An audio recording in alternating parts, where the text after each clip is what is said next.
శని భగవానుడు ఎప్పుడైతే 2029 మీరు చెప్పినట్టుగానే వృషభ రాశిలోకి ఎప్పుడైతే శని భగవానుడు వస్తారో సో ఆ టైంకి యుగాంతం అంతం అవడానికి చిన్న చిన్న సిమ్టమ్స్ అనేవి వస్తాయి అనేసి అన్నారు. అది నిజమే అంటారా? చిన్న చిన్న సిమ్టమ్స్ కాదు, జనాలు పులోమని చచ్చిపోతారు. శాస్త్రమే చెప్తుంది, వేదమే చెప్తుంది, ఖగోళ శాస్త్రంలో శ్లోకాలే ఉన్నాయి. ఏమని చెప్తుందంటే శని వృషభ రాశిలోకి వచ్చినప్పుడు మొత్తము సృష్టి అంటే రోగాలు ప్రబలుతాయి, జనాలు చనిపోతారు. ఇప్పుడు కరోనా ఇంకా పోయిందని అనుకుంటున్నాం, ఎక్కడ పోయింది? ఓన్లీ ప్రివెంటివ్ మెడిసిన్స్ వేసుకున్నాం మనము. యుఎస్ లో ఇప్పటికీ కరోనా పాజిటివ్లు ఇంకా కనబడుతున్నాయి, బోల్డ్ మంది ఉన్నారు. ఇక్కడ కూడా దగ్గు జలుబు ఇవే, దానికి మందు లేదు, పారాసెటమాల్ టాబ్లెట్, ఎరిథ్రోమైసిన్ టాబ్లెట్.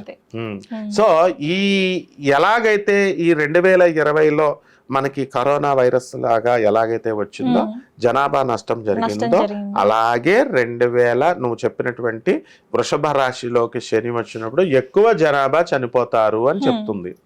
అలాగే శని మిథున రాశిలోకి వచ్చినప్పుడు యమదూతలు క్రిందకు వచ్చి నాట్యం ఆడతారట. అంటే కరాల నాట్యం క్రిందకు వస్తారు యమదూతలు భూలోకానికి. అంటే యమదూతలు అంటే ఇలా సినిమాల్లో వేసుకున్నట్టు కూరలు వేసుకొని అలా ఉండరు. డెత్ మనుషులు పొలోమని ఫటా ఫటా ఫటా పడిపోతారనమాట, కుప్పలు కుప్పలుగా శవాలు పడిపోతాయి.